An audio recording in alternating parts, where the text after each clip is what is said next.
안녕하세요. 바람영혼수선실 대표 상담사 흰둥이입니다. 애초에 불륜 남녀들로부터 참된 반성을 기대하는 것은 너무 큰 욕심일지도 모릅니다. 체감상 정말 뼈저리게 뉘우치는 경우는 5에서 10% 정도밖에 되지 않는 것 같습니다. 상담을 하다 보면 불륜에 대해 인간으로서의 여러 근본적인 궁금증들이 생기게 되는데요. 사람으로 살아가기를 포기한 걸까? 결혼 전에 숨겨졌던 본성이 갑자기 튀어나와서 그런 걸까? 잘못인 줄 알면서도 그들이 상황을 깨끗하게 정리하지 못하는 이유가 도대체 뭘까? 이러한 원인에 대해서 아래 세 가지로 정리해 보았습니다. 첫 번째로, 변질된 카르페디엠으로 현재를 잘 즐기는 것이 아닌 쾌락 추구와 현실 회피적인 성향이 강하게 나타납니다. 바람난 사람들은 내일은 없어, 오늘만 살다 죽자라는 모토로 순간의 쾌락을 중시하는 경향이 강합니다. 그들은 주어진 상황을 복잡하게 생각하지 않고 단순히 주어진 순간을 즐기려는 것뿐입니다. 어떤 외도 전문가는 이들이 현재만을 생각하고 지금 이 순간을 즐기며 살아가기에 이를 카르페디엠과 연관시켜서 불륜남녀의 행동을 해석하기도 하는데요.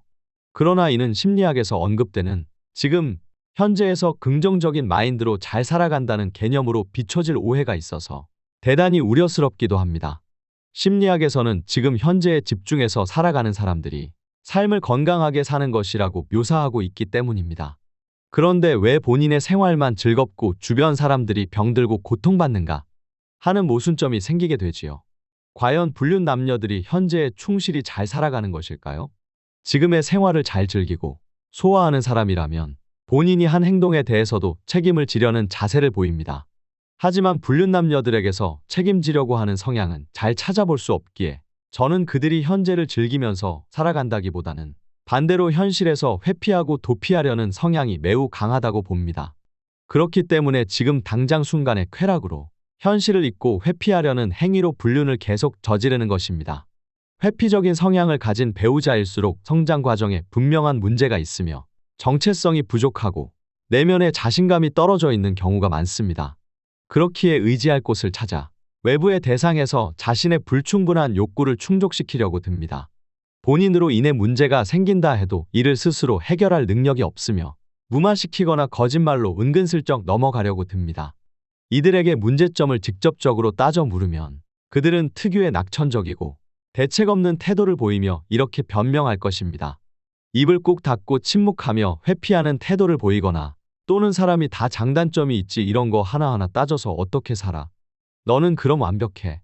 책임감 없이 나태한 성향을 가진 배우자들은 자신이 가진 문제를 인정하기보다는 이런 식으로 상대를 예민한 사람으로 취급하려 합니다. 이런 성향을 가진 사람들에게 술이나 외도와 같은 중독 증세가 더해진다면 전두엽이 망가진 상태로 뇌보다 몸이 먼저 반응을 하게 됩니다.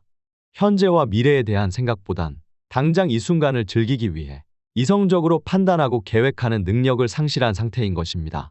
그렇기에 바람을 피우더라도 당장 아내와 이혼하거나 상간녀와 헤어져야 하는 결정을 일단 뒤로 미루는데 급급할 것입니다. 지금 문제를 해결하기에는 당장 골치가 아프기 때문에 모든 신경 스위치를 꺼버리는 것과 같이 마치 부모의 훈육을 피해 어린아이가 방문을 닫고 유튜브나 게임으로 도피하는 행동처럼 말입니다. 이들은 지금 현재를 진실되게 바라보지 못하고 회피하고 망각한 채 오늘만, 이번 주까지만, 이번 달까지만 시간을 질질 끌면서 다른 이성과의 만남을 몰래 이어나가게 될 것입니다. 두 번째로, 바람에 중독되어 버린 뇌 때문입니다. 여러 논문에서 말하길 바람은 마약의 2배 정도 더 강한 중독 증세를 보인다고 합니다. 불륜을 저지르는 행위는 전두엽을 마비시키고 행복감의 호르몬인 엔도르핀과 도파민을 과잉 분비시켜 과도한 쾌락을 주어 불안감을 상쇄시켜주는데요. 남편은 바람에 중독되어 뇌가 망각 단계로 접어들어 미쳐있는 상태로 이렇게 상간녀에 물려있는 상태에서는 반성을 기대하기란 어렵습니다. 남편은 이미 올바른 판단력이 상실되어 뇌신경학적으로 반성을 할 수가 없는 상태인 것입니다. 과거의 남편과 현재의 남편은 완전히 다른 사람으로 아내분은 남편의 비정상적으로 달라진 모습과 말에 계속 상처받아서는 안 됩니다. 외도를 하면 두근두근 떨리고 짜릿하고 스릴 넘치는 감정이 오히려 정상이라고 느끼게 되며 바람을 피우지 못해 쾌락을 느끼지 못하게 되면 불안감을 홀로 견디며 금단 증상으로 하루 종일 떨면서 중독 증세를 느끼게 됩니다. 그래서 대부분의 많은 불륜 남녀들이 일상생활로 쉽게 다시 돌아오기가 매우 힘듭니다. 상간자와 관계를 끊어야 하는 상황, 가정으로 돌아와야 하는 이 현실이 너무 지옥같이 힘들게 느껴지는데, 가족들과 여행을 가거나 외식하는 것, 집에서 다정하게 같이 대화하며 함께 있는 평범한 일상이 고통을 인내하는 것처럼 답답하게 느껴집니다. 그들에게 불륜을 하지 말라는 건 알코올 중독자에게 술을 한 번에 끊고 건강을 생각해서 앞으로는 몸에 좋은 차만 마시라고 권하는 것과 같은데요. 이런 상황에서 모든 힘든 감정들을 떨쳐내기 위해 남편은 아내에게 불편한 감정을 전가시켜 아내 탓을 하게 됩니다. 본인의 불편한 감정을 상대에게 떠넘기는 게 가장 쉽고 죄책감을 빠르게 씻어낼 수 있기 때문입니다. 사실은 아내나 가정 때문에 남편이 괴로운 것이 아니라 바람에 중독되어 버린 뇌가 오작동되어 아내에게 꼬투리를 잡으며 반성이 아닌 발광을 이어나가는 것입니다. 세 번째로는 상간자에 대한 연민이 남아있기 때문입니다. 상간자가 불륜 상대에게 연민의 정을 느끼게 되면 배우자에게 죄책감을 가지거나 반성해야겠다는 마음은 점점 사라집니다. 상간자에게 불쌍하고 애틋함을 느껴 미치기 시작하면 이런 말들을 내뱉습니다. 너랑 우리 자식들은 그동안 나 때문에 호의호식 해왔잖아. 이 정도 했으면 됐지. 이제는 내 인생 살고 싶다. 이 여자가 그런 곳에서 일하고 사례가 아닌데 솔직히 안쓰러워 보여. 이제는 나 좀 놔줘. 우리 사이는 이미 끝났어. 네 눈에는 내가 ATM기로 밖에 안 보이지. 상간자를 어린 시절 힘들었던 자신과 동일시시키거나 나를 위해 희생한 부모를 불쌍한 상간자에게 투사하기 시작하면 남편에게 잠재되어 있던 보호 본능이 깨어나 불륜을 세기에 이루어지지 못할 낭만적인 사랑으로 느끼게 되면서 상간자를 지키기 위해 극단적으로 행동하게 됩니다. 몇몇 상간자들은 외도 배우자에게 이런 모성애와 부성애를 일부러 자극합니다. 또 이런 감정은 일방이 아닌 쌍방의 연민으로 발전해가며 서로가 서로를 불쌍하게 여기는 경우가 많습니다.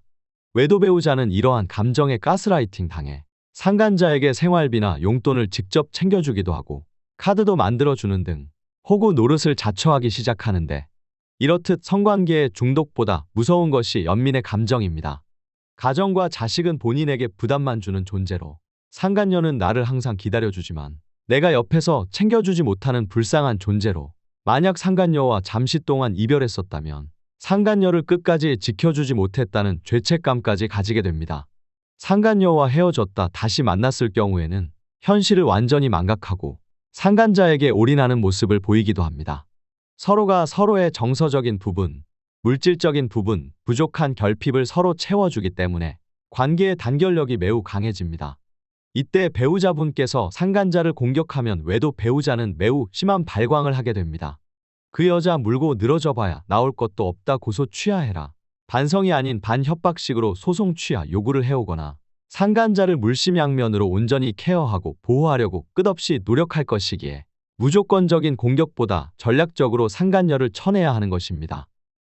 오늘은 이상으로 바람핀 배우자가 반성하는 모습을 보이지 않는 3가지 이유에 대해 말씀드렸습니다. 만약 배우자 외도로 고민이 있으신 분들은 네이버 바람영혼 수선실 외도상담 카페로 들어오셔서 바람대처글들을 확인하시고 도움 얻어가시길 바라겠습니다. 시청해주셔서 감사합니다.